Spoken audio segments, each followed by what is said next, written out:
በመሃል ሲኤምሲ አፍሪካ ኮንቬንሽን ሴንተር ፊት ለፊት ዘመናዊ ኮምፓውንድ መኖሪያ መንደር ከድሪም ቢልደርስ ሪል ስቴት በ10% ቅድመ ክፍያና እስከ 50% የባንክ ብድር ከ73 ካሬ እስከ 165 ካሬ አማራጭ 100% አንድ ጊዜ ለሚከፍል ደንበኛ አንድ መኝታ በ73 ካሬ 5.3 ሚሊዮን ብር ሙሉ ክፍያ፣ ሁለት መኝታ በ106 ካሬ 7.8 ሚሊዮን ብር ሙሉ ክፍያ፣ 3 መኝታ 136 ካሬ 9.9 ሚሊዮን ብር ሙሉ ክፍያ። ቀስ ብለው በግንባታ ሂደት ለሚከፍሉ ደንበኞች አንድ መኝታ በ73 ካሬ 720 ሺህ ብር ቅድመ ክፍያ፣ ሁለት መኝታ በ106 ካሬ 1 ሚሊዮን ብር ቅድመ ክፍያ፣ 3 መኝታ 136 ካሬ 1.3 ሚሊዮን ብር ቅድመ ክፍያ። የካሬ ዋጋ ከ73000 እስከ 98888 ብር ብቻ። በውስጡ ባለ 5 ኮከብ ሆቴል፣ ዘመናዊ መኪና ማቆሚያ፣ 4 ሊፍት፣ ስታንድ ባይ ጄኔሬተር፣ ኢንዶርና አውትዶር መዋኛ ገንዳ፣ የመሮጫ ትራክ፣ የልጆች ጋርደንና 4000 ካሬ የዌልነስ ሴንተር እስከ 30% ቅናሽ ያገኙ። አሁኑን ይደውሉ። ድሪም ቢልደርስ ሪል ስቴት።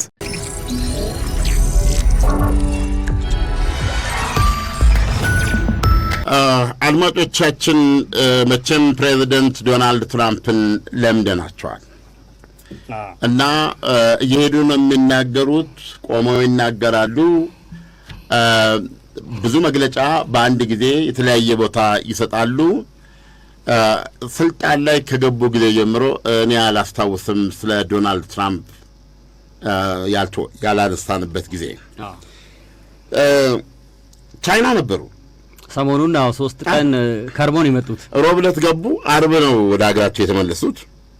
እንደውም አሁን ከኋላ የሁለቱ ሀያላን የመሪዎች ጉባኤ የሁለቱ መሪዎች የሚል የሰባቱ ሚል አለ። አሁን አሜሪካና አውሮፓ ከተናጣጠሉ በኋላ ትንሽ ራሴም ችግር ውስጥ ገብቻለሁ። እንዴ እኔ እንጃ እነዚህ ሰባቱ ብልጽግ ሀገሮች ብዬ አውሮፓውያኖችን ለማስቀመጥ ቸግሮኛል ለማለት ያክል ነው። አይደሉም እንዴ? ናቸው እኮ እኔ እንጃ። አለ አሜሪካ አይሆንም። እንደውም 8 ነበሩ። ኖ 8 ናቸው። አዎ ምንድነው? እኔ እንጃ ትንሽ አውሮፓ ቆሌው አልተገፈፈም ይሆነ ከዩክሬን ጦርነት በኋላ ይሆነ ባላቸው ግሬስ ብዙ የላቸው እና ደግሞ በፕሬዝዳንት ትራምፕ ንግግሮች ውስጥ እኮ የቀረሰው የለም። የአውሮፓ መሪ አጣጣሏቸው እና አይ ዶንት ኖ እና አውሮፓውያኖች ብዙ ስራ መስራት አለባቸው። አንዱ ኢንቨስትመንታቸውን ወደ አፍሪካ ማምጣት አለባቸው ለማለት ፈልጌ። ዋናው እሱ ክብር ያለው እዚህ ስለሆነ እዚህ ማለት ኢንቨስት ማድረግ አለባቸው። በጥሩ መልኩ ልናውቃቸው ይገባል። አሜሪካን መናቃት ያለ ምክንያት አይደለም። ኤኒዌይ ዶናልድ ትራምፕ ከፕሬዚደንት ሺ ጂንፒንግ ጋር ተነጋግረው ነው የመጡት እና ቻይና ደግሞ ይሄኛው ጉብኝታቸው ላይ የኛ በሁለታችን ግንኙነት መካከል ቁልፉ ዶናልድ ትራምፕ ንግዱ ነው ብለው ነው ሄዱት።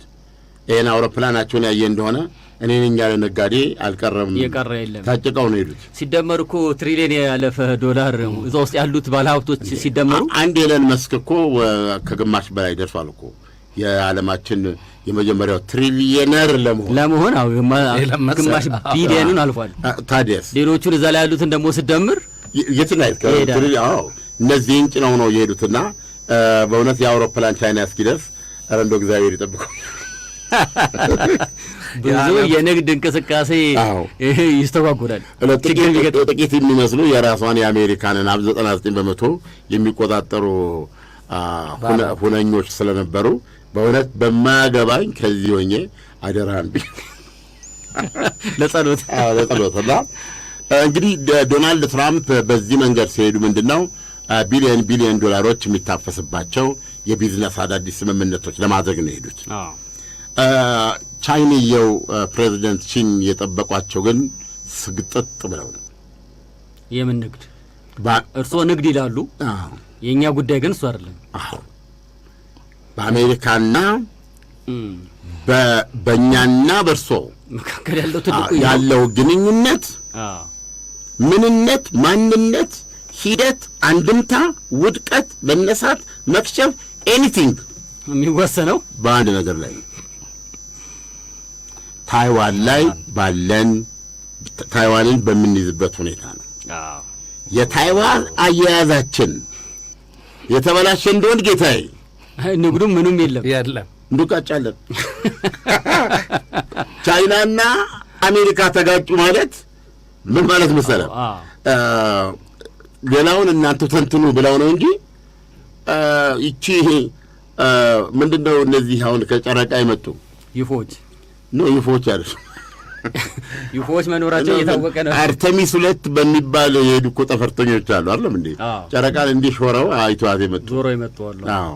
እና ከጨረቃ መጥተው አሁንም እንደ ቀደምቶቻቸው በፊት እንደነበሩት አሁንም የሚያወሩት ስለ መሬት መሆኑን ታውቃለህ? ትራምፕ ነው እንደዚህ ጨረቃ ላይ ደርሰው የመጡ። አዎ ተጨማሪ መሬት ስለ ጨረቃ እንዲያወሩ ነው የምፈልገው። እነሱ ስለ መሬት ነው። ጨረቃ ላይ ሲዞሩ የመሰጠቻቸው እንደ ፀሐይ የምትወጣ ገብቶሃል? ኤመራልድ የመሰለች ገብቶሃል? ደመናው፣ ሰማያዊ ውሃውና ቡኒ አፈር ተቀላቅሎ የፈጠራት እቺ እኛ የምንኖርባት ፕላኔት እንደ ፀሐይ ስትወጣ እንዴት ነው? እሱን ነው ይዘውልን የመጡት። እና ዶናልድ ትራምፕና ፕሬዚደንት ሺ እንጋጫለን ሲሉ መሬት ትርገፈገፋለች ማለት ነው። ኦፍ ኮርስ የሁለቱ ውጊያ ከባድ ነው። እነሱ የተጋጩለት ጎራ ለይተን ከመጋጨት ውጪ አማራጭ የለንም። እነሱ ሁለቱ ተጋጭተው የሚተርፋለን የለም። በትንሹ እኮ በኢራንና በእስራኤል በእነሱ ፑቲን በዛ በኩል ይገባሉ። ይኸውልህ ቻይናና አሜሪካ ብቻቸው የሚጋጩበት መንገድ የለም። በእርግጥ አሁን ዶናልድ ትራምፕ ከአውሮፓውያኖች ጋር ወደና ጀርባ ከሆኑበት አንጻር ምናልባት አውሮፓ ራሴን ጠብቄ አንገቴን አሸዋ ውስጥ ቀብሬ ከዚህ ይህችን ዘመን እተርፋለሁ ትል ትችላለች። ነገር ግን ፕሬዚደንት ሺ ይሄን ሲሉ በመንፈስ አብረዋቸው ቭላዲሚር ፑቲን ከነ ኒውክሌር ዘንጋቸዋል እንዴ። የሰሜን ኮሪያውም እኮ ጎራቸው ከወዲያ አሉ። እሳቸውም እንደ ነገሩ የተሰሩ የኒውክሌር ሙልሙላቸውን ይዘው አሉ። ስለዚህ የዓለም ጉዳይ ነው ሲሪየስ ለማለት ነው። ስለዚህ በሁለታችን መካከል ያለውን ግንኙነት የምትወስነው ታይዋን ናት አሉ። ስለዚህ ምንድነው ቻይና የፈለገችው? የአሜሪካ ፖሊሲ የአንድ ቻይና ፖሊሲ ነው። አንድ ቻይና ነው የምታውቀው። ከዛ ውጭ ያሉትን አታውቅም ነው። አንድ ቻይና ነው የምታውቀው። ለምሳሌ እኮ ታይዋን እንዴት ነው የምታያት ነው? ቻይና ነች። ዝም ብለህ ከላይ ስታይ ምንድነው ያማልቅኔው በማይሆን መልኩ ካየው ምን ማለት ነው? አሜሪካ በተላላ መልኩ ያለው አንድ ቻይና ነው ያለች። ስለዚህ ታይዋንም ቻይና ነች እንደማለት ነው ይመስላል አይደል? አይ በሌላ በኩልም እንተርጉመው ካልን ደግሞ የአንድ ቻይና ፖሊሲን ይከተላሉ ትላለች አሜሪካ። ታይዋን ኦልሬዲ ራሷን የምትቆጥረው እንደ ሉዓላዊት ሀገር ነው። እንደ ቻይና ፓርት አይደለም ታይዋን ራሷን የምትቆጥረው ራሷን። ልዩነት አለ። መላውን አንዳንድ አካባቢም በእኛም አካባቢ እንደዚህ አይነት ልጆች አሉ አይደለም? አይ ዲፕሎማሲውን የጨመረ ነው። አሁን እኮ ባለፈው ታስታውስ ከነበረ የአሜሪካ we have to be serious ይሄ ቻይና ናት። ታይዋን ነው ቻይና የምትባል ሀገር አለች። ይሄን መጀመሪያ ቻይና የሚለውን ነገር በቅጡ ማወቅ አለብን። ቻይና የሚለውን ነገር እዚህ ጋር እናስቀምጥና ታይዋን ዲፋክቶ ስቴት ነኝ ያልታወጀልኝ አገር ነኝ ነው አይደለም? እና እንዲህ ብላ ለመኖር እንደምትፈልግ ጠቅላይ ሚኒስትሯ ገልጸዋል። የራሷ የታይዋን በጣም የሚገርም ዓለም ነው። ምንድን ነው ያሉት? በቃ እንደዚህ እንድኖር እንዴት አርጀ ታይዋን ራሴን የቻልኩ ሀገር ነኝ ብላ ታውጃለች። እንደሱ አናደርግም። በቃ ኦልሬዲ እንደዚህ ነው መኖር የምፈልገው። አልገባህም? ኦኬ ፓርት መሆን አልፈልግም፣ ግን አሁን ባለውበት ደረጃ ያንን አውጄ ላይ ማታ አላመጣም። ሶል ተቀዶ እሳት እንዲዘብብኝ አላደርግም። እሺ አንድ ነገር ግን ደግሞ ከቻይና ጋር አልቀላቀልም እና በቃ እርሱኝ እንዳለ እርሱኝ። ዓለም እንዴት ነው የሚያቃታ ደነ ታይዋንን እና አሜሪካ አውሮፓ ኖ ከሀገሮች ጋር በራሷ መንገድ የሚያቋት ያቋት ወንበር የላትም አይደል? ግን እቃዋን አልገዛም የሚሉ የሉም። ክልክል ነው እንዴ? ቻይና አይደለም ይገዛል። ሴሚኮንዳክተርስ ምናምን የምትለው ማለት ነው። ብዙ ነገር ከታይዋን ይገዛል። በቃ አለቀ። የንግድ እንቅስቃሴው አለ፣ ሁሉ ነገር አለ። እኛ ሀገር ራሱ ታይዋን አካባቢ የሚባል የንግድ ቦታ እኮ አለ። በዚህ እንኳን እሱ እኮ ቻይናዊ ሲመጣ እንትና ስሙን ቀይሩ አካባቢ ከባድ እና አሁን ቻይና ደግሞ ፕሮግራም አላት። ቀን ቆጥራ ዓመተ ምህረት አስቀምጣ ቀዩ ጦር እየተለማመደ ነው። ረጅም ልምምድ ላይ ነው። መሳሪያው በዚህ በኩል ይሰራል በአይነት እንዴት አይነት የጦርነት ሲናሪዮ እያሰቡ መሆኑን ብነግርህ ለማመን ያስቸግራል። ይሄ ሚሳኤሉ ይሄ ደግሞ ምንድን ነው የሚሏቸው ሂማኖይድ የሚሏቸው ሮቦቶች በአርቲፊሻል ኢንቴሊጀንስ የሚመሩ ማለት ነው። ቻይና ወፈ ሰማያት ብቻ አይደለም እንደዛ ሆኖ የእሷን ቁጥር የሚያክሉ ምሽግ የሚይዙ ፈንጅ የሚያፈነዱ የጠላትን ፈንጅ ሄደው እንትን የሚያመክኑ አዎ ገብቶሃል።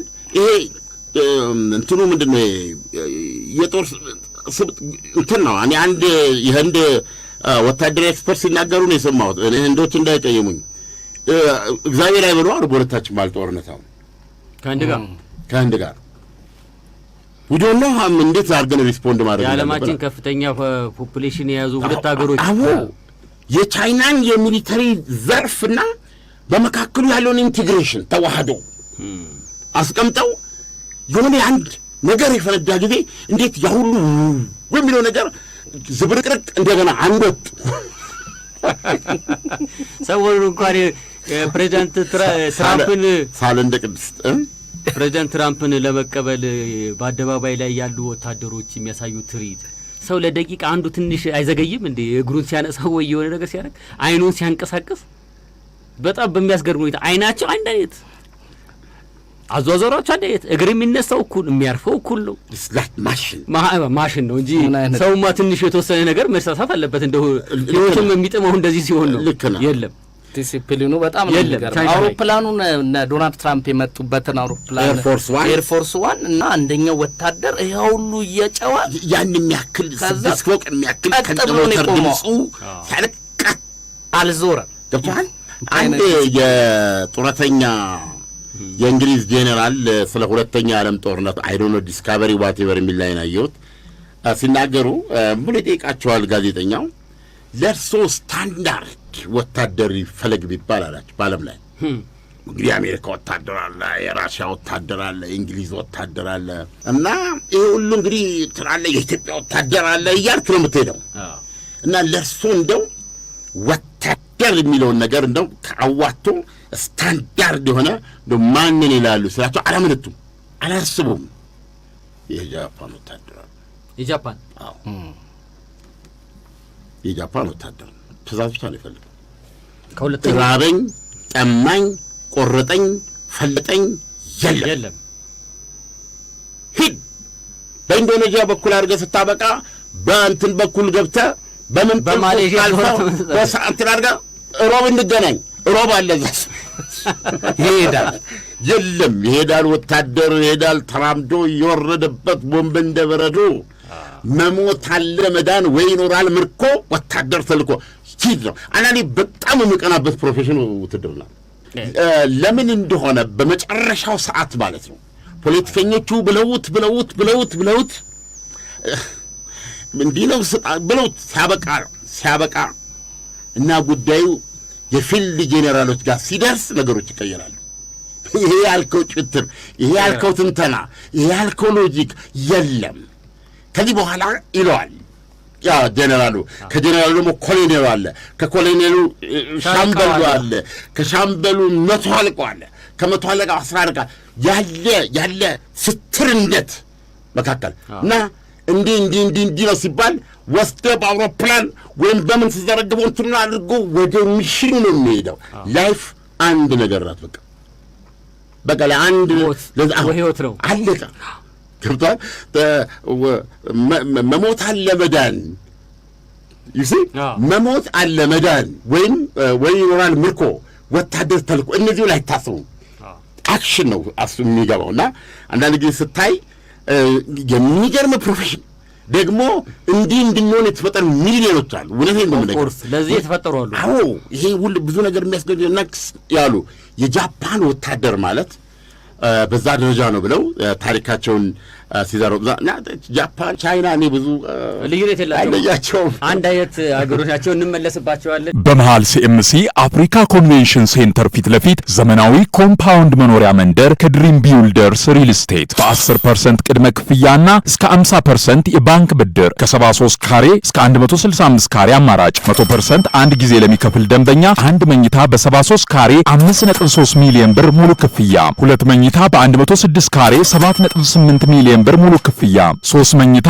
136 ካሬ 9.9 ሚሊዮን ብር ሙሉ ክፍያ። ቀስ ብለው በግንባታ ሂደት ለሚከፍሉ ደንበኞች አንድ መኝታ በ73 ካሬ 720 ሺህ ብር ቅድመ ክፍያ፣ ሁለት መኝታ በ106 ካሬ 1 ሚሊዮን ብር ቅድመ ክፍያ፣ 3 መኝታ 136 ካሬ 1.3 ሚሊዮን ብር ቅድመ ክፍያ። የካሬ ዋጋ ከ73000 እስከ 98888 ብር ብቻ። በውስጡ ባለ 5 ኮከብ ሆቴል፣ ዘመናዊ መኪና ማቆሚያ፣ 4 ሊፍት፣ ስታንድ ባይ ጄኔሬተር፣ ኢንዶርና አውትዶር መዋኛ ገንዳ፣ የመሮጫ ትራክ፣ የልጆች ጋርደንና 4000 ካሬ የዌልነስ ሴንተር። እስከ 30% ቅናሽ ያገኙ።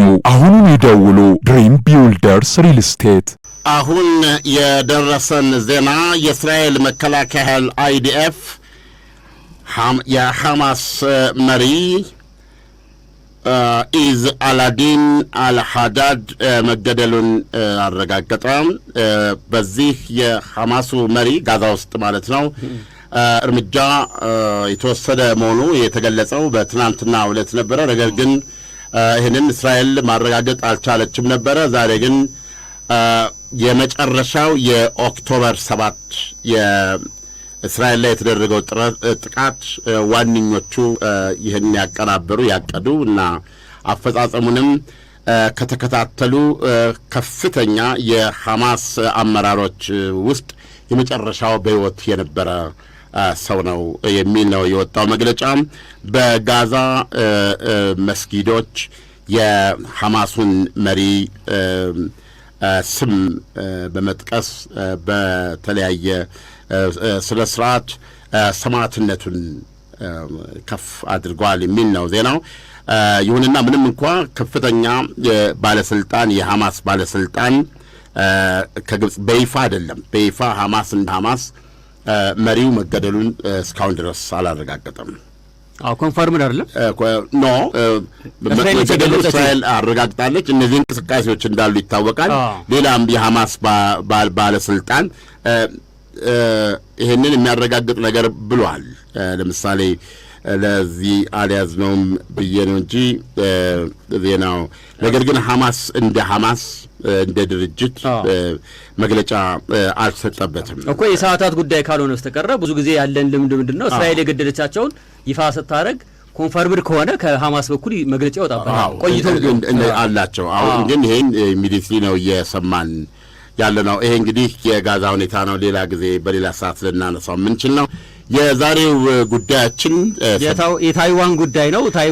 የታይዋን ጉዳይ ነው። አንዳንዴ እንግዲህ የዚህ ፕሮግራም የዚህ ሰዓት አቀራረብ እዚህም እዚያም እንበለው ከዚያም ወይም እዚህም እዚያም ጉዳዩ ሲመጡ ደግሞ ያው እንደ ብሬኪንግ ኒውስ እዚሁ ላይ እየተከታተልን የምናወራው ስለሆነ አንዳንዴ ሰብሰብ አድርጎ የመሰብሰቡ ስራ ለአድማጮች የሚተወረ ማለት ነው። ልክ ፕሮግራሙ ሲያበቃ እኒህ ሰዎች ምን አወሩ ብለው እነሱ ይመዘዙና እኛ የዚህ ኃላፊነት የለብንም። ፕሬዚደንት ዶናልድ ትራምፕ I am not looking to have somebody go independent ታይዋንን በተመለከተ እና ወይስ ሌላ ነገር ነው? ታይዋንን በተመለከተ እንድትሆን አልፈልግም። ይሄ በአማርኛ እኔ ማንም ተረስቶ እንዲህ ብሎ ነፃ ሀገር ነኝ እንዲል አልፈልግም። እኔ አልፈልግም ማለት ይሄ ንግግራቸው ደግሞ ከቤጂንግ ከተነሱ በኋላ የተናገሩት ነው። እንግዲህ ቤጂንግ ምን በላችኋለች? አሜሪካ እስካሁን ይህን ጉዳይ የያዝችበት መንገድ የታይዋንን እንትን አልደግፍም የሚል ነው። የታይዋንን ኢንዲፔንደንት የሚለው ምን ብለን እንተርጉመው? ነፃ ሀገርነት ነው። እንግዲህ ነፃነት ስንል እኮ ብዙ ጊዜ አሻሚ ነው እና ሀገሮች ሲገነጠሉ ብቻ ነው እንደ ነፃነት። አብረው ሲኖሩ ነፃነት አልነበራቸውም። አሚን የቃላት አሁን ኢትስ ኖት አባውት ፍሪደም ኢንዲፔንደንት ነው የሚለው እንግሊዝኛው። የኛ አንድ እኮ ነፃ ሀገርነት ነው። የዚህ የነፃነቱ ጉዳይ እኮ ለራሱን ችሎ በተባበሩት መንግስታት ድርጅት እውቅና ማግኘት ሀገርነት እና የአሜሪካ ፖሊሲ አንድ ቻይና ነው የማውቀው ስትል በውስጠ ታዋቂነት ታይዋን የቻይና አካል ነች። እንዴት ሆነች የቻይና አካል የምትሆኘው? እሱን ለታሪክና ለጊዜ እንሰጠዋለን የሚል ነው የአሜሪካ። ግን ቻይና አይደለሁም እንድትይ አንደግፍም ነው የእስከ ዛሬ ፖሊሲዋ። አሁን ሺጂፒንግ ምንድን ነው ያሉት ለዶናልድ ትራምፕ? ይሄ አንደግፍም የሚለውን ወደ እንቃወማለን ኑልን ያሉት። የታይዋንን ነጻ ሀገርነት እንቃወማለን በይፋ የቻይናን ራሷን የቻለች ሀገር ሆና መውጣት አንደግፍም ነው። የታይዋንን ራሷን የቻለች ሀገር ሆና መውጣት አሜሪካ አስደግፍም። ይሄን የአሜሪካ ፖሊሲ። ይሄንን ግን አሁን ቻይና ምን እንዲሆን ፈለገች? እንቃወማለን ወደዚህ እንዲ። ይሄ ደግሞ በጣም ከባድ ነው ለአሜሪካ። አሜሪካ እኮ አሁን እስካሁን ባለው ፖሊሲዋ እኮ የምትከተለው ነገር በታይዋን ላይ የአንድ ቻይና ፖሊሲ ቢሆንም እኮ በቂ የሆነ ለማንኛውም ሀገሮች የምታደርገውን የጦር መሳሪያ እርዳታ ወይም ሽያጭ ለታይዋን ታደርጋለች እና እንደ ሀገርነት ሆንሞስ ቆጥራታለች የሚያሰኝ ነገር ነው ያለው። ይሄ ደግሞ ቻይናን ያስከፋል። ለታይዋን የምታደርገው የመሳሪያ ሽያጭ እንደ ማንኛውም ሀገር አይደለም፣ የተለየ ነው። ለታይዋን የምታደርገው የመሳሪያ ሽያጭ ታይዋን ራሷን መከላከል የሚያስችላት ነው የሚለው እንዴ። ሌሎቹስ መሳሪያውን ወስደው ራሳቸው የሚከላከሉበት መስሎኝ ነው። ለምሳሌ ብዙ ጠመንጃ ያስገዛት ይችላል፣ ገብቷል። ጠላት ግን በአዳፍኔ ነው የሚመታ። ኦኬ የተሻለ ይዝም ነው። ወይም ደግሞ ቆይ እንዲናርገው የታይዋን ጠላት ማን ነው? ታይዋን ከማን ነው ራሷን የምትከላከለው? ከቻይና። ስለዚህ ምን አይነት መሳሪያ ነው የሚሸጥላት ለታይዋን? አየው ጨዋታውን እንዴት ረቂቅ እንደሆነ። ደግሞ አሁን ችግሩ የቻይናን ግዝፈት አይተህ በብልጽግና ጉንጯ መንጠልጠሉን አይተህ የቴክኖሎጂ እርፉን እንዴት አድርጋ እንደያዘችውና ጨረቃ እየዳበሰችበት መሆኑን ሁሉ ተንትና ገብቶሃል። እችማ ያበቃ ጨዋታ እኮ ነው ብለህ ታይዋን ላይ እርመን ልታወጣ ስትል እስራኤል ትዝ ትላለች። ጭረት ካርታ ላይ እኮ በመካከለኛው ምስራቅ ውስጥ በጣም ትንሽ ነች። የለም ጭረት እኮ ነው። ሜዲትራኒያን ደጃፍ ላይ አይደለም ያለችው። እንደውም አንዳንዴ ቲክቶክ ላይ ሁሉ በሷ የተነሳ ነው። ታይዋንም እንደዛው እኮ ነች እኮ ደሴት አይደለች እንዴ? እሱን ነው የምነግርህ። ምንም ብቃትን ጠጅ ነኝ ልትላስ። ስለዚህ አሁን ታይዋንን አሳንሰህ ቻይናን በዚህ ደረጃ አይተህ ታይዋን አሁን ምን ሊያዋጣት ነው ከቻይና ጋር እሳቱ የመጣ ጊዜ ስትል ሳርለም ሁለት ያስብ በያዝኩት መሳሪያ እንደው ማለት የራሷ ዝግጅት አላት። አሁን እዛ ገብተህ ስታነብ እዛም እሷም ጄኔራሎች አላት። እሷም ጠንካራ ኢኮኖሚ አላት። ይገርምሃል። እሷም ትተነትናለች። ገብቶሃል። ጂኦፖለቲክስ ታነባለች። ቻይናን ትሰልላለች። ኤቭሪቲንግ አየህ። አሁን ይሄ መጀመሪያ የሚመጣልህ እንደዛ ነው የምታደርገው። እና አሁን ዶናልድ ትራምፕ እጃቸው ላይ የ11 ቢሊዮን ዶላር የመሳሪያ ሽያጭ እጃቸው ላይ አለ ለታይዋን። የፈለገ ነገር ይመጣል እንጂ እነ 11 ቢሊዮን ለአሜሪካም ይፈልጓታል እሳቸው። አንደኛ ነው። አሁን ምን አሉ ዶናልድ ትራምፕ? እሷን ቻይና እንዳይሸጡ አለቻቸው። ገብተዋል። እንግዲህ እንዳይሸጡ ስትል ዝም ብላ አይደለም። እንደምታውቀው ትራምፕ ደግሞ በዚህ በኢራን በኩል ተወጥረዋል። ምንም ሊሆንላቸው አልቻለም። እንደው በዋናነት እንደውም እኮ የሆርሙዝ ሰርጥን እኮ ለማስከፈት እኮ ቻይናን አማልዱኝ ውስጥ ገብተዋል። ቤዚካሊ አላልኩም አማልዱኝ አላልኩም ነው ያሉት እሳቸው። እንደው አይ ጥያቄው እርዳታ አልጠየቅኩም ግን መከፈት አለበት የሚል ሐሳብ አስተውላቸዋል። እሱማ በብዙ አንደኛ መሳሪያ ትጭ ነው ትስቲ ትሰቃለ ዘሷ ነው ያስመታችን እኮ አስጨረሽን ነው። ገብቷል። ዋናው ጉዳይም እኮ ነው ያነሱት አይደል እኮ ይሄም ብለዋል። እኔ በፍጹም አላደርገውም ብለዋል ፕሬዚደንት ለኢራን እጄን ይቁረጠው ብለዋል። ገብቷል። እጄን ይቁረጠው ብለዋል። ግን አሁን ይችን ነገር የሁለታችንን ግንኙነት የሚወሰነው የታይዋን ግንኙነት ነው ብለው እቺ ታይዋን ላይ ያላችሁን አቋም ካንደግፉም ወደ ቃወማለሁ አምጡ አሉ ቻይናዎች። አዎ እችን ወደዚህ ቀና ካደረጋችሁ በጣም በእርግጠኛነት ነው የምነግርህ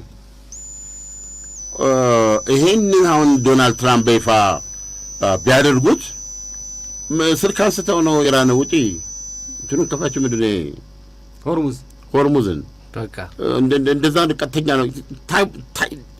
ታይዋን ማለት ከባድ ነገር ነው ለቻይና ኮሚኒስቶች ከባድ ነገር ነው። አርኤል 60 ከምናምን ነው 1949 ነው አይደል የቻይና ኮሚኒስቶች የተመሰሩ እነማው አዎ እንግዲህ አሁን ሊመጣ ነው 2049 ምን ማለት ነው መቶኛው ሊመጣ ታዲያ አሁን ወደ 70 ምናምን አመቱ ነው ገብቷል። በ70 ዓመት ትግል ውስጥ ድህነትን አሸንፎ ኋላ ቀርነትን አሽቀንጥሮ ጥሎ የዓለማችን 2/3 የሚበላ የሚጠጣ የሚቦካው የሚጋገረው ያኔ አድርገው እንኳን ነው ብነግርህ ያኔ ያልቻሉት የቻይና አንድ ሀገርነት አሁንም ድረስ አልመጣም። ከ70 ዓመት በኋላም አልመጣም ነው። አሁን እኮ የቀራቸው እኮ የታይዋን ካልሆነ በስተቀር እኮ ቻይናዎች ያኔ ሲጀምሩ የነበረው ሆንግ ኮንግ እና ይሄ ማካኦስ የምትባለው በፖርቹጋል ቅኝ ግዛት የነበረችው ሁለቱም ማስመለስ ችለዋል። ያ እንግሊዝ ለቆ ወጥቷል ከሆንግ ኮንግ ልክ ነው። ከማካኦስ ደግሞ ፖርቹጋል ውስጥ ጥለው ወጥቷል። የቀረችው እቺ ብቻ ነች። እነዚህን የያዟቸው ኃይሎች የውጭ ናቸው አይደለም የውጭ ናቸው አረኝ ገዢዎች ናቸው። አዎ ይሄ ያደረጉት ፊትም የማይቀር የታይዋን ይለያል። እውነቱን ለመናገር የቻይና ኮሚኒስቶች እኮ ታይዋንን አልኖሯትም። በጣም እኮ የሚገርም ነገር ነው የገጠማቸው። ጃፓን ያው ቅኝ ግዛት ያፈቻቸው አይደለም ቻይናን ስትይዝ ራሷ ሜሪላንድ ቻይናና ታይዋንን ነው አንድ ላይ። አዎ በኋላ በሁለተኛ ዓለም ጦርነት እንደማይሆን ሆና ጃፓን በሁለተኛው ጦርነት በኋላ እንደ ተባስታ በትንትኗ ሲጠፋ አሁን ቻይና ነጻ ወጣች። የቻይና ነጻነት ቻይና በሁለተኛው ዓለም ጦርነት አካል ሆና የሚሊታሪስት ጃፓንን እየተፋለሙ በዱር በገደሉ እያሉ ማለት ነው ውስጥ እንደገና ደግሞ በተደራቢነት በዋነኛነት የእርስ በርስ ጦርነት ነበር። የነማው አብዮትና የኩምታንጎች መንግስት ማለት ነው። አይሮን ኩምታንግ ነው የሚለው ስማቸው ምላስ ቆልፍ ነው።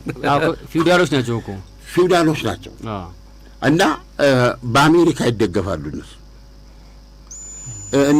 እንደዚህ ደግሞ እነማው በስታሊን ኮሚኒስቶች ናቸው እነሱ ተጀርባ ሲሉ ጃፓን የማሸሸች መጨረሻ ላይ ጠላውታ ስጠፋ አሁን ኩምታንጎች ጀቱም ሁሉ ነገር አለ ግን አልቻሏቸውም። እነዚህ የኮሚኒስት ሽምቅ ተዋጊዎች ማለት ነው እየተመቱ የተለያየ ግዛት እያዘ ሲመጡ እነሱ ያኔ የት ላይ ነበሩ? ቤጂንግ ላይ ነበሩ ዋና ከተማዋ ፔኪንግ ላይ መስሉን ኩምታንጎች የነበሩት። ያን ጊዜ ምን አሉ? ይሄ የኮሚኒስቶቹ ቤተ መንግስት መምጣታቸው እንደማይቀር ሲረዱ የኩምታንግ መሪው ስም አላቸው። ኩምታንግ ራስ ይይዛል። እነዚህ ይሄ መንግስት ሰበሰብና ያለውን ገንዘቡንም ቦምቡንም ጀቱንም መድፉንም የስርዓቱን ዋነኛ ሰዎች ሰራዊቱን ሁሉን ነገር ጭነው ጫጭነው ወደ ጠፉ ወደ ጃፓን ኖ ጃፓንማ በፍጹም ጃፓንማ እንዴት ወደ ጃፓን እንዴት ይሸሻል? ከዛ በኋላ እኮ በኒውክሌር ቦጫት ጃፓንማ እንደ አይሸሽባትም። ጃፓን ራሷ ሜጃ ነበራት ያ ኒውክሌሩ በኋላ ያ ግቢያው አሁን የት ሄዱ እነ ኩምታንግ? ከጃፓን ነፃ የወጣች ታይዋን አለች። ግቷን ተነሱና ታይዋንን አገራችን ብለው ያዙ። የሚገርም ነገር ኮሚኒስቶቹ መጀመሪያ ዋናውን መሬታች ከያዙ በኋላ አሁን ወደ ቀጥሩ ወደ መሄድ ነበረባቸው ወደ ታይዋን። አዎ ቻይና አልተሟላችም። ያኔ ሊሄዱ ሲሉ ብዙ ታሪክ አለው። አሜሪካ ያቋራጥበት አንድ ቻይናን ከዛ ያኔ ላይ ተቃወመችው። ብዙ ስቶርም አድርገዋል ግን አልተቻለም። አሜሪካ አቋራጭ ነው የሚነጠው። በጣም የሚያስቅ ታሪካቸውን ስታነብ እነ ኩምታንግ ነበሩ የቻይና መሪ ነን ብለው የሚያስቡት። ከሄዱም በኋላ እኮ የሄዱት ከታይዋን ሆነው ሜንላንድ ቻይና ነጻ ሊያወጡና ቻይና ሊያዋዱ ነው እነሱ። ውጊያው ሲካሄድ በሁለቱ መካከል ኮሚኒስቶችም ቻይናን ለማዋረድ ኩምታንጎችም ቻይናን ለማዋረድ እና እንደዚህ ነው የነበሩት። ከዛ በኋላ ነው እንግዲህ የነዚህ ሜታሞርፎሲስ በጣም አምባገነን ነበሩ ራሳቸውም ዛሬ የምታየውን ዲሞክራሲያዊ ታይዋን መፍጠር ቻሉ። እና የአሜሪካ እንትን አልተለያቸውም።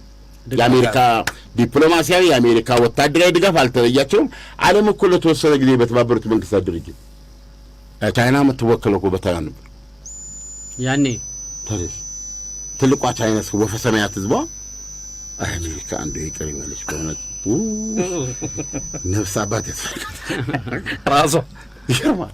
እስቲ አንተ ራስህን እንደ ቻይና ያስብ እና አንድ ቻይና ሸዋንጉጉ የሚባል እንትን ያለው ምንድነው ወዛም ያለው እና በቴሌቪዥን እያየ ነው ታይዋናዊ ነው የሚወክለኝ እና የቻይና ሪፐብሊክ ተወካይ ንግግር ያደርጋሉ ወይም አምባሳደሩ ሲባል ከዛ ከደሴቷ ነው እንዳለ 99% ራሷ የቻይና ትልቁ ግዛት ያለ በታይዋን ነበረ እንትን የሚባለው። በኋላ ላይ እኮ በሂደት ነው እኮ እቺኛዋ ታይዋን ቀርታ ቻይና ብዙ ትግል እያደረገች ማለት ነው። ስለዚህ በዚህ መሰረት ቻይና ቀኑን አላቅም ካሌንደሩን አላቅም በእርግጠኛነት ግን የምነግርህ ከፕሬዚደንት ሺ ጂንፒንግ ቤተ መንግስት ከመቀመጫቸው ጀርባ በዓለም ካርታ የተሸፈነ ከውስጥ ነው የምታየው ቀነ ቀጠሮ አለ። ታይዋን መያዣ መጠቅለያ አለ። መጠራጠር የለብም። የቻይናው ፕሬዚደንት የሚበሉት የሚጠጡት የሚታከሙት ለዛ ቀን ነው። ታይዋንን እያዩ ነው። ያው አሁን እኛ ለምሳሌ አሁን ዛሬ ቀዳሚ ነው የምበላው ለዛሬ ቅዳሜ ደግሞ እግዚአብሔር ተፈቅዶልኝ ደግሞ ነገ እሑድም እንዲመጣና ደግሞ እሑድም እንዲሁ ነው የማስበው እና ህይወቴ መኖር ነው። ገብቶሃል? ለቻይና ግን አዎ የቻይና መሪዎች ለቻይናው መሪ ሆነ አሁን ታይዋንን ወደ እናት ሀገሯ ማስቀላቀል ይሄን መቀላቀል በፍቃድ ወይም በፍልሚያ ነው አስቀምጠዋል። እስካሁን ቻይና ታይዋንን ንግድ ልውውጥ አላቸው፣ በጣም አላቸው። አዎ አገር ቤት እየሄዱ ይጠያየቃሉ። አንድ እኮ ነው ህዝቡም እኮ በባልክም ስታየው እኮ ተመሳሳይ እኮ ነው። ጃፓን ቻይናና ታይዋን አዎ። ግን አቤልና ቃይላው ምን ልዩነት ኖሯቸው ነው እንደዛ የተጋደሉት? አስቸጋሪ እኮ ነው። እሱ የእግዚአብሔር ቃል ነው። አስቸጋሪ ነው። ወንድማማች ናቸው። እና ስለዚህ ይሄ ስላለ ቻይና ማነው ታይዋንን ገብታል 1 ሚሊዮን ጦር ሊያልቅ ይችላል። የቻይና ታይዋንን በማስኬድ ውስጥ 2 ሚሊዮንም በለው እኮ ግን እኮ ቀደም እኮ የጠየቁት ሺ ጂንፒንግ የአሜሪካ የጦር እርዳታ መቆም ከቻለ ታይዋን የጦር መሳሪያ ሽያጩ ከቆመ እኮ በቂ ነው ለቻይና ታይዋን የመጠቅለሏ ጉዳይ። አሁን ችግሩ ምንድነው? ከጀርባ እኮ ቢፈስ የጦር መሳሪያ ስላለ ጦርነቱ ከተጀመረ በቀላሉ የሚያልቅ ላይሆን ይችላል። እግዚአብሔር ይባርክ። አሁን አየህ አሜሪካ በመርከብ አሳፍራ ምልካቸው መሳሪያዎች ሚሳኤሉም ሃይማርስ የሚሏት መሳሪያ ዩክሬን ላይ ኢላማ ብትንትን የምታደርግ ሮኬት ስሪት መድፍ ነው። እንዴት ያለ መሳሪያ ያላት መሳሪያ አሜሪካ ወለደ እንደምነግር የጦር ጢያራው እንደሱም ቴክኖሎጂ አላቸው።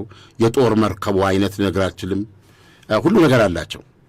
ስለዚህ አሜሪካ እውነቱን ንገረኝ ካልክ እንደው ገባ ብለን እናያት ካልን ታይዋን ራሷን የቻለች ሀገር እንድትሆን አንፈቅድም ነው አንደግፍም። ቻይናም ጉልበት አለኝ ብላ እንድጠቀልላት ደግሞ አንደግፍ እና ምን ይደረግ አይ ዶንት ኖ እንትን ተዋህዱ እናንተ በፈቃደኝነት ተዋህዱ። እንዴት አድርገን ቻይና የምታቀርበው ጥያቄ እንዋሃድ የምንለው እኮ እኛ ነን። እንደሱ አይደል? አብዛኛው የታይዋን ህዝብ በህዝብ አስተያየት መመዘኛ የሚለው ምንድነው? ነፃም መውጣት አያስፈልገንም፣ ከቻይና ጋር መሆንም አንፈልግም፣ በቃ ተውን ባለበት የሚል ነው። ትንሽ እንግዳ ነው። ባለንበት ተመችቶናል ተውር የሚል ነው። ስለዚህ አሁን አሜሪካ ምንድነው ያልከ እንደው በፊት በነበራት እንትን እንደው ሚስጥሩና እንደው ፍርስ ምንድነው ፈንዳባት ካልከኝ ታይዋን ወደ ቻይና ከምትቀላቀል ቻይና ወደ ታይዋን ብትቀላቀል ነው የምትፈልገው። ራስ ትምህርቱ የታይዋን ወይ ቻይና በዲሞክራሲ ማዕቀፍ ከላይ ታይዋን እንድትሆን ማለት ነው። ኮሚኒስቶችን እስካሁን ይቅራል አለች። ኦፍ ኮርስ አሁን እኮ ቻይናም እኮ ቢሆን እኮ ታይዋን እኮ ባለችበት ደረጃም እኮ የተቀበለቻት እኮ ከነ ዲሞክራሲያዊ ስርዓቷ ነው። አሁን ምርጫ አለ እኮ እዚህ እኮ ራሱ የቻለ ምርጫ አለ። የዲሞክራሲ ስርዓት ቻይና ትችላላችሁ፣ እሱንም ኤክሰርሳይዝ ማድረግ ነው እኮ እስካሁን የመጡበትን እቀበላለሁ። አንድ ሀገር ሁለት መንግስት እንደ ሆንግ ኮንግ እንደ ሆንግ ኮንግ ማለት እንግዲህ መቼም ልክ ነው እንደዛ። አሜሪካ ግን ያንን ብትመኝ የሚገርም እኮ አይደለም እኮ ዲሞክራሲን ትፈልጓለች። ቻይናን የተለያየ ሰው ቢመራትም ትልቁ አሳ ትንሹን አሳ ነው የሚወጣው። እኛ የምናውቀው አሁን የአሜሪካ ዲሞክራሲ ማለት ነው የሚወጣው እኮ ዲሞክራሲ ነው ሽፋኑ። እንግዲህ ይሄ ነበረ። አሁን የመጡት የአሜሪካ መሪ ግን ስለ ዲሞክራሲም ብዛም ናቸው። እሳቸውም ብዛም ናቸው። ስለዚህ ነው እኚህ ሰውዬ ለፕሮግራማችንን ለመደምደም ስለዚህ ነው እኚህ ሰውዬ I am not looking to have somebody go independent አሉ። የታይዋን የመጀመሪያ ምላሽ ምን እንደሆነ ታውቃለህ? ጠቅላይ ሚኒስትሩ በጣም ተቆጥተዋል። ፕሮቶኮል የያዘ ደብዳቤ አድርጋ ክቡር ፕሬዚደንት ዶናልድ ትራምፕ እባክዎ ማብራሪያ ይስጡን። ምን ማለት ነው ይሄ አሁን ያሉት ነገር ምንድን ነው? እቺ የሚል ጥያቄ አድርጓል። እንግዲህ መልሱን እንጠብቃለን። ሁለተኛ እቺ ንግግር ለቻይኖቹም ያነባሉ እዚች ውስጥ አሁን ይሄ ነገር ኦልሞስት እንቃወማለን ማለት ነው። ትንሽ ቢትዊን ዘ ላይን ያለው ነገር ትንሽ ካንደግፍም ልፍ ያለ ነው። አይተህ ከሆነ አንደግፍም ከሚለው ትንሽ ቆጣ ያለ ነው ያገላለጽ። ግን ደግሞ መቃወም የሚባለው ደረጃ ላይ ደረሳል። ኤኒዌይ ብዙ ነገር ነው። ሁለተኛ ለእንትና ራስ ምታት የሆነባት ለታይዋን በነገራችን ላይ የቻይናው ፕሬዚደንት ስማቸው ላይ ቺንግ ፔ የታይዋን ቻይና ትወዳቸው በይፋ ነው የምትናገረው። መጥፎ ሰው ነው የምትለው። ምክንያቱም እኚህ ሰው ደግሞ ነፃነን ብለው ነው የሚናገሩ ናቸውና ከአሜሪካ ትንሽ ፍንጭ ቢያገኙ ለማወጅ ወደኋላ ማይሉ ሰው ናቸው። ሴት ይሁን እንደዚህ ነው ያለው ነገር። አሁን ምን አለች ቻይና? እንግዲህ እሳቸው ዶናልድ ትራምፕ ለምንድን ነው ለኢራን መሳሪያ ብለዋል አይደለም? እና ላይ ገዛሽ እንደዚህ ብለዋል ሲሉ ቻይና የሚያቀርበችላቸው ጥያቄ ምንድን ነው? ታዲያ እቺን 11 ቢሊዮን ያሏትን እሷን ለምን እሷን አይሽጡላቸው አለች። የ11 ቢሊዮን ዶላር ሽያጩን ለታይዋን በእውነት የሚገርም ጊዜ ነው። ሁለት ነገር መናገር ፈልጋለሁ። ዶናልድ ትራምፕ ለዚህ መመለስ ያለባቸው እኔ እንደ የድሮዎቹ ቢሆን የሚሉት ይሄ የፖሊሲ ጉዳይ ነው። ይሄ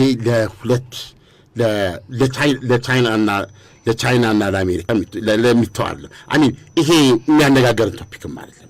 ይሄ የአሜሪካ ከታይዋን ጋር ያላት ባይላተራል ግንኙነት እንትን ነው። ዊካንት እሱ እዚህ ዲስከሳና የሚል አይነት ነው የምትል የነበረው። ዶናልድ ትራምፕ ምን አሉ? እንግዲህ ይሄ መሳሪያ የሚሰጠው ሰው እሱ ነው የሚወስነው ብለዋል። የጠቅላይ ሚኒስትሩ ማለት ነው ለታይዋን ከሰጠን በኋላ የታይዋን ጠቅላይ ሚኒስትር የሚወስነው የታይዋኑ ምን ብለዋል? እሱ እንግዲህ እሱ የሚለውን መስማት አለብኝ የሚል አይነት ነገር ነው። ተመልከት፣ አሁን ትንሽ ይሄ የመርህ ጉዳይ ነው። ከታይዋንን አስመልክታ የምትከተለው ፖሊሲ ጉዳይ ነው። ምን አሉ ዶናልድ ትራምፕ ለዚህ ሲመልሱ? ሺጂፒንግ ራት ላይ ሆናል እሷ ነገር ይተዉ ሲሏቸው ምን አሉ? I am not going to say I have to speak to the person that right now is you know who he is that's running Taiwan እና ምንድን ያሉት የጦር መሳሪያውን እኮ ተመለከተ በጦር መሳሪያ አሁን ታረጋቸው ታይዋንን ከሚመራት ሰው ጋር ማወራት አለብኝ አሚን እንዴት ነው የሆነ እንትን ነገር አይኖርም የተወሰነ ነው ይሄ ለህልውና የሚያስፈልጋት ነው ታይዋን የጦር መሳሪያ ከሱ ጋር ማውራት አለብኝ ሲሉ ታይዋኖችን አያስበረግግም እኮ ደንግጠዋል እኮ አሁን እኮ እነሱ ፕሮቴክት ያደርጉናል እኮ የሚለውም ጥያቄ እኮ አሁን ፕሬዚዳንት ትራምፕ ከቤጂንግ ወደ አሜሪካ ሲመለስ እኮ በጋዜጠኞች ተጠየቁ ለምሳሌ ብትወጋት ቻይና ታይዋንን አሜሪካ ትከላከልላታለች ወይ አብራ ትዋጋለች ሲለው 15000 ኪሎ ሜትር ነው እሱ ያሉትን ደግሞ you know we are supposed to travel 15 kilometers fight the war I'm not looking for that I want them to cool down I want China to cool down 16000 ገደማ 15279 ኪሎ ሜትር ሄጄ ዋጋ ነው ይሄ ምንድነው የሚያሳየው እና ትንሽ ቀዝቀዝ በሉት አሁንም ቀዝቀዝ በ ቻይናም ቀዝቀዝ በሉ ዩሲ እንትኖቹን የገደላቸው ነው አውሮፓያኖቹን ድሮ በኔቶን ተማምነው የማይሉት ነገር የለም ተደማጭነትም ተከባሪነታቸው የተናየት ነበር በአሜሪካ የተነሳ ታዲያ ሁሉም ያው አውሮፓውያን ላይ ዴንማርክ ጭምር ማለት ነው የራሷን መሬት አምቄ ሳትባል በፊት ገብቷል ዓለም ሰላም ነበር ጧት ተነሳ ተመስገና አምላክ የምትላገር ነበረች ሁሉንም እንደዚህ ያጀገናቸው አንቀጣ 5 ነበር ገባ የተነካን ጊዜ አንድ ላይ ያ ታዲያስ ዘለው ይገባሉ ነበር አሁን ዶናልድ ትራምፕ ዋይት ሃውስ ሲገቡ ግን ምንም ነገር በዶናልድ ትራምፕ ጋር ሆነ ተኝተ ልታደል አትችልም ገብቷል ይሄ ሁኔታ አለ ስለዚህ ይሄ ከፍተኛ ራስ ምታት በአሁኑ ሰዓት ታይዋንን ቀስፎ እንደያዛት መግለጽ ይቻላል ታይዋን ለነዚህ መግለጫዎች እባኮ ማብራሪያ ይስጡኝ በማለት ላይ ትገኛለች የሚመጣ ማብራሪያ ካለ ሳምንት ነው የምንመለስበት አንድ ነገር ይጀመራል ይጠናቀቃል የኛው ነገር አበቃ መልካም ቅዳሜ በመሃል ሲኤምሲ አፍሪካ ኮንቬንሽን ሴንተር ፊት ለፊት ዘመናዊ ኮምፓውንድ መኖሪያ መንደር ከድሪም ቢውልደርስ ሪል ስቴት በ10% ቅድመ ክፍያና እስከ 50% የባንክ ብድር ከ73 ካሬ እስከ 165 ካሬ አማራጭ 100% አንድ ጊዜ ለሚከፍል ደንበኛ አንድ መኝታ በ73 ካሬ 5.3 ሚሊዮን ብር ሙሉ ክፍያ ሁለት መኝታ በ106 ካሬ 7.8 ሚሊዮን ብር ሙሉ ክፍያ 3 መኝታ 136 ካሬ 9.9 ሚሊዮን ብር ሙሉ ክፍያ ቀስ ብለው በግንባታ ሂደት ለሚከፍሉ ደንበኞች አንድ መኝታ በ73 ካሬ 720 ሺህ ብር ቅድመ ክፍያ ሁለት መኝታ በ106 ካሬ 1 ሚሊዮን ብር ቅድመ ክፍያ 3 መኝታ 136 ካሬ 1.3 ሚሊዮን ብር ቅድመ ክፍያ የካሬ ዋጋ ከ73000 እስከ 98888 ብር ብቻ በውስጡ ባለ 5 ኮከብ ሆቴል ዘመናዊ መኪና ማቆሚያ 4 ሊፍት ስታንድ ባይ ጄኔሬተር ኢንዶር እና አውትዶር መዋኛ ገንዳ የመሮጫ ትራክ የልጆች ጋርደንና 4000 ካሬ የዌልነስ ሴንተር እስከ 30% ቅናሽ ያገኙ አሁኑን ይደውሉ ድሪም ቢውልደርስ ሪል ስቴት